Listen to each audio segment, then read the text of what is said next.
Sudah. Ada yang perlu apa? Disampaikan. Perlu disampaikan Pak Fahmi. Oh iya, ini saya ada titipan dari Silog ya untuk UT, masalah UT. Kalau driver nggak bisa dihubungi, walaupun di situ sudah 4 sampai 5 hari, itu apa namanya hangus Pak. Jadi Silog minta kerjasama sama pengurus untuk konfirmasi drivernya dengan cara foto timestamp. Biasanya dari CT6 yang ini, yang apa namanya beritahu. Terus sebelum mengarahkan usahakan untuk dicek surat-suratnya ya. Sekarang plan kalau nggak pakai surat asli nggak boleh muat. Banyak kejadian contohnya di Ekama sudah 3 kali ini nggak bisa muat. Ini yang kemarin 902 902 kemarin balikin palet sempat nggak diterima soalnya nggak ada STNK-nya. Itu aja sih. Lebih diperhatikan lagi lah, ngarahkan lah untuk surat-suratnya Pak. Lagi? Sudah itu aja Pak. Lagi. Ini sama Pak Yos. Sudah tadi. Oh sudah tadi. Boleh kah? Belum sudah tadi. Biasanya usahanya bulannya. Tidak. Itu yang kemarin titipannya Pak Aris itu. Ya bisa. Ya, sudah, nanti tinggal dikeluarkan biayanya. Ya Jen. Kita ada, ayo kita. Kasih kita. Pak juga yang bisa. Ini aja sih untuk bapak-bapak driver, kalau parkir yang aman. Terus jangan terlalu lama, dan minta tolong keterangannya yang jelas. Kalau misalnya parkir itu ada kendala apa, kalaupun sakit harus ada izin ke pengurus. Ya itu aja sih, info terus HP jangan sampai nggak aktif, terus mudah dihubungin, itu aja. Soalnya kalau ada apa-apa kita biar bisa bantu, dan infonya juga ke Silog juga enak gitu. Jadi unit ya monitor juga mudah, unitnya jadi aman gitu, nggak diambil Silog. Udah itu aja sih. Udah itu aja sih Pak. Iya. Makasih kita. Ayo safety. Leta. Bani. Ade. Romi. Hah? Romi. Aman. Reza. Kesini Reza. Reza sini Reza. Reza. Oh video call. Aksen.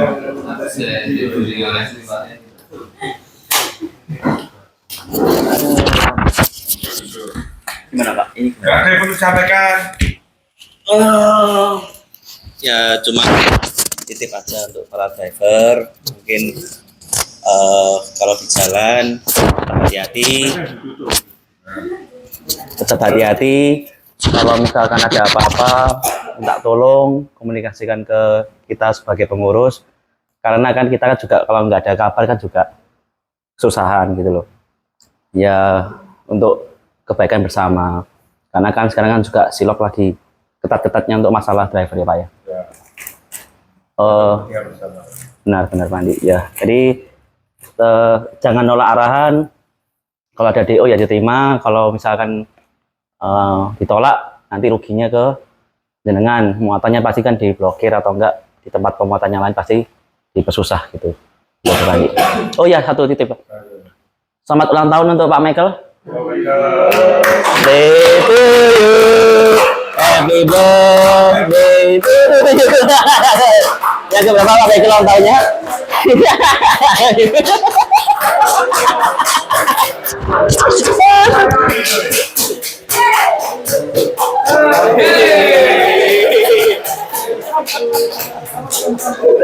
Kasih berapa toh? Nanti ya.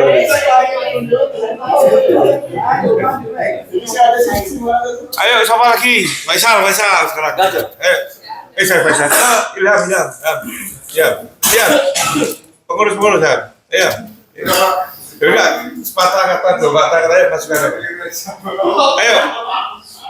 Hah? Apa? Tahan tuh Iping ngomong. Ah. Pak Erwin. Pak Erwin, Pak Erwin. Hah?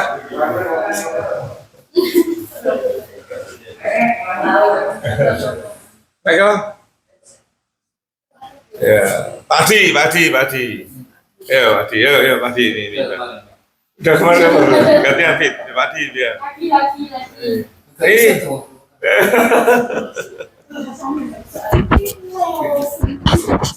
Ya, pesannya tadi dari teman-teman operasional untuk driver-driver. Kalau parkir jangan lama-lama, satu itu. Kedua, informasi kalau ada masalah atau mungkin izin atau apa, informasi ke pengurus, ya. Terus bisa diajak komunikasi, handphone jangan mati.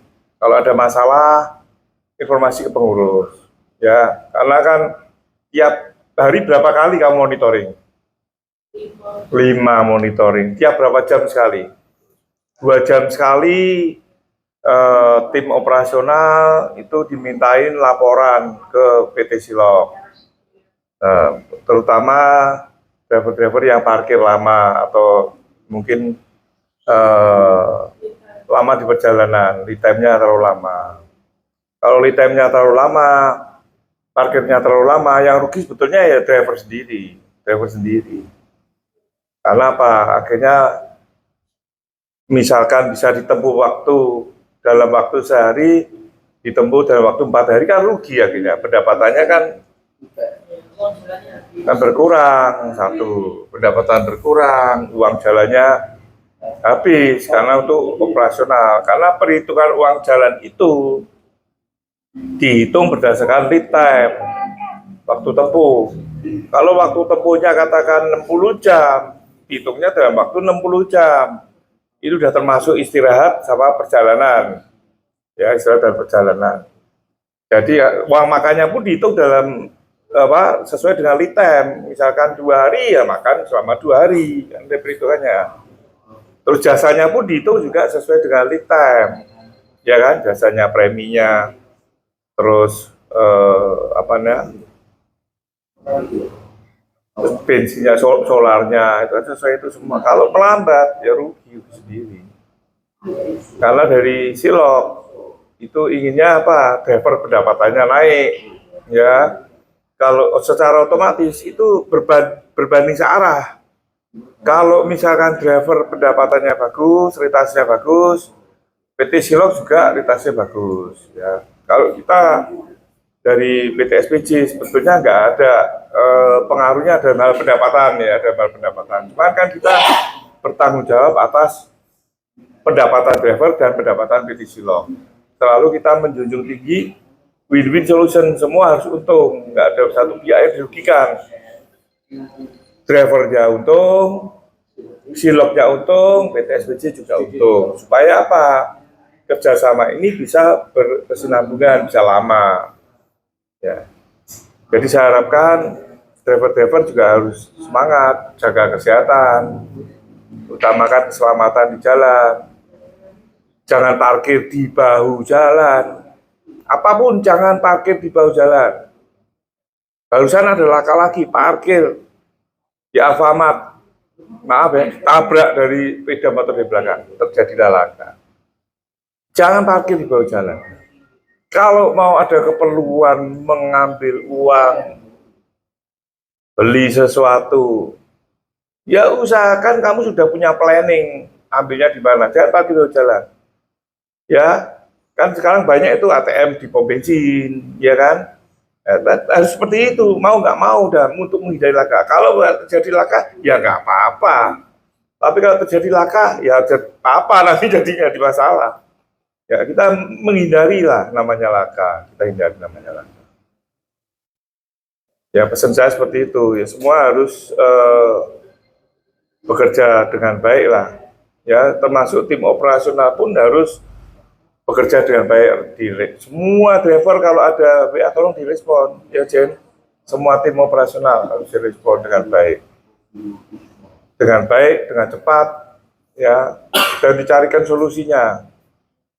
Yang saya titip teman-teman operasional, tolong di driver itu dicarikan muatan yang cepat muat, cepat bongkar, ya, cepat muat, cepat bongkar, dan terus itu berlangsung terus, jadi kawal, jalan pun dikawal terus, ya. Pesan saya sih seperti itu. Ini ada tambahan, Diki, Dik, ini ada tambahan nggak? Ada masukan, Diki? Diki, ayo sini. Masuk oh. Tak apa-apa, masih feel ora apa-apa. Apa? Masukannya apa? Masukan Itu masukan apa? Tentang sopir, tentang apa? Apa? masukan Driver. untuk masukan untuk driver untuk masalah kendala yang ada di jalan, kalau memang ada pengajuan perbaikan atau storing, kalau unit itu masih bisa diakal untuk diperbaiki sendiri, lebih baik diperbaiki sendiri, Pak. Nggak usah menunggu pengajuan storing, kan itu kan lama, Pak, ya. Kasihan juga, kalau bisa memang diperbaiki sendiri, diakal, ya bisa diakal sendiri. Itu nggak usah menunggu untuk pengajuan storing, kan untuk waktu pada saat muat. Kalau kosongan sih nggak masalah, tapi kalau muat kan ditunggu sama pihak bongkaran, kan kadang-kadang pihak bongkaran tuh nanya terus gitu, Pak. Ya untuk saran saya itu aja sih, Pak, untuk teman-teman driver. Kalau memang bisa diperbaiki sendiri ya diperbaiki sendiri, diakal gitu aja. Jadi, jalan lagi. Pesan satu hal lagi, uang jalan jangan dipakai, ya. Jangan sampai terjadi seperti kasusnya Dennis Predison. Dia perjalanan dari IK Serang ke Surabaya, bongkar Surabaya. Dari Serang ke Surabaya. Tanggal 11, berangkat tanggal 11, di Sangu tanggal 11, sampai di Brebes tanggal 12. Stop, berhenti. Dihubungi nggak bisa. Itu hari tanggal 12 sudah dihubungi nggak bisa. Ya, sampai dengan tanggal 18, 12, 13, 14, 17, 18. 5 hari baru bisa dihubungi. Itu pun saya yang hubunginya pagi, jam 9 pagi saya hubungi. Jam 9 pagi saya hubungi, baru jam 3 sore baru bisa dihubungi. Denny Petrison parkir di Brebes. Sudah di Sangu full. Sangunya ya dari Surabaya, dari Serang ke Surabaya. Tapi sampai di Brebes berhenti. Setelah tanggal 18 kita komunikasi dengan si Denny. Ya, Denny info kita. Dia tidak bisa melanjutkan perjalanan karena uang jalannya habis dipakai untuk mengurus surat cerai dengan istrinya.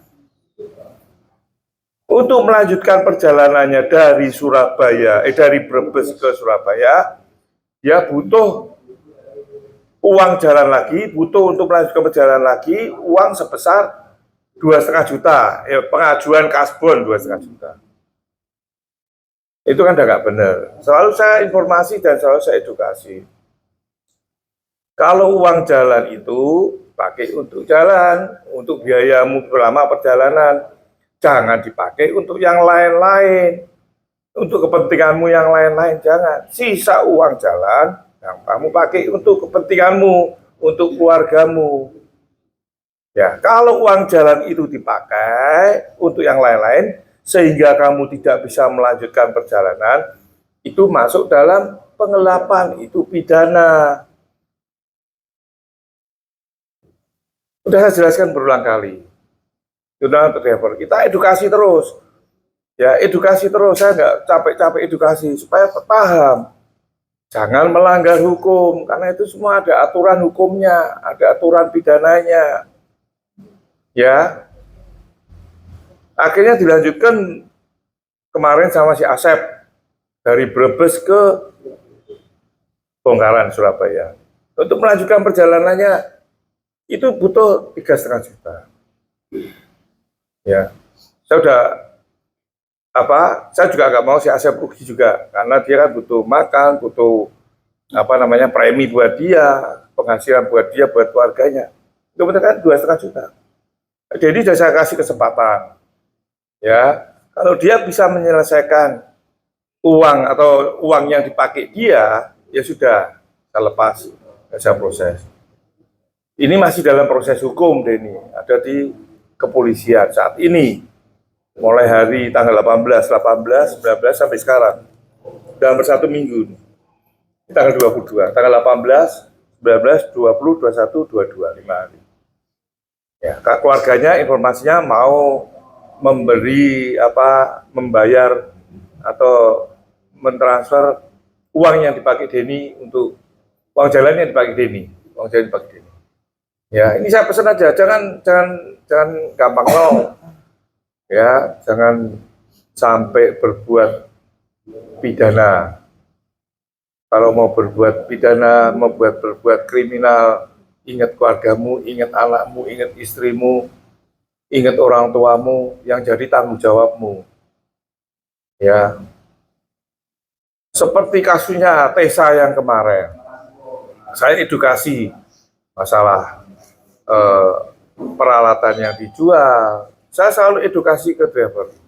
Kalau kamu menjual barang yang bukan milikmu, itu pidana, kriminal, ya. Nah, untuk pembelinya juga sama. Kalau membeli barang yang bukan miliknya orang yang jual atau dia dari hasil kriminal, itu pidana. Apakah penada 480? Apakah yang beli ban atau yang beli besi itu nggak tahu? Ya. Kalau yang jual itu sopir, maaf ya, kalau yang jual itu sopir, driver, jual ban truk itu, nah kita bisa lihat sendiri, apakah itu ban miliknya driver atau ban miliknya perusahaan. Kan seharusnya pihak tambal ban kan bisa berpikir. Ya, saya nggak menyalahkan tambal ban, tapi kan bisa berpikir, apakah ban itu miliknya sopir sehingga ditukar dengan ban yang jelek, ataukah ban itu milik perusahaan karena itu terpasang di truk perusahaan. Satu itu. Kedua, untuk rosokan, itu yang besi tua. Di komennya kan macam-macam, itu tuang besi tuanya kan nggak salah, nggak tahu, nggak ada surat-suratnya. Ban juga sama, itu kan ada surat-suratnya. Untuk membuktikan bahwa itu barang miliknya atau tidak, itu bukan pembuktian dengan surat-surat, tapi dilihat kronologisnya seperti apa. Kalau misalkan rantai tataan koil itu dijual ke, ini tataan koil contohnya, tataan koil padi itu. Ya ini terpal, ini yang dijual ini, punya Suwadi. Itu punyanya, contoh punyanya si Tessa. Ya, apakah rantai dan tataan koil yang diturunkan dari truk itu miliknya sopir atau miliknya truk ini, ya, kan harusnya bisa berpikir, gitu ya, harusnya bisa berpikir lah, bisa memilah-milah. Tapi itu pun kan kita selesaikan dengan cara baik-baik. Ya, saya selalu ingin menyelesaikan sesuatu dengan kekeluargaan dengan bijaksana lah. Enggak langsung lari ke hukum, enggak. Tapi edukasinya yang saya dapat di sini. Supaya apa? Supaya, maaf ya, tambal bannya, tukang besi rosokannya lebih berhati-hati kalau melakukan transaksi pembelian. Kalau misalkan besi tua itu dibeli di rumah, kan jelas yang jual rumah, ya kan? Bukan yang jual tuh truk bawa ban dijual, bannya dilepas dijual situ, itu ada jelas tahu, mestinya loh ya secara logika. Komentar di medsos kan banyak, cuman kan ya ini kan buat edukasi juga, saya tambahin informasinya seperti ini. Kalau memang dari pihak tambal ban dan pihak tukang besi rosokan itu nggak mau menyelesaikan dengan segala cara kekeluargaan, ya sudah, ini saya proses, kan gitu. Saya nggak pernah maksa atau menekan orang untuk mengembalikan atau membantu klaimnya ini, enggak. Itu pun ya kita nggak minta full, enggak. Itu pun ada kerugian di pihak kita. Yang penting buat saya ada penyelesaiannya. Karena apa? Dari pihak driver sendiri udah tidak bisa menyelesaikan. Intinya kalau nggak bisa menyelesaikan, karena saya harus laporan ke polisi. Yang saya laporkan siapa? Yang saya laporkan ya driver, sopirnya. Ya, kalau sudah saya laporkan drivernya, pelaku tidak kriminalnya,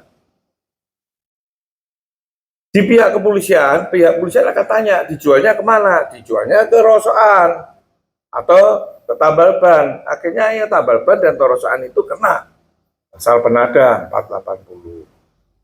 Ya, ini sekedar untuk edukasi yang lain lah.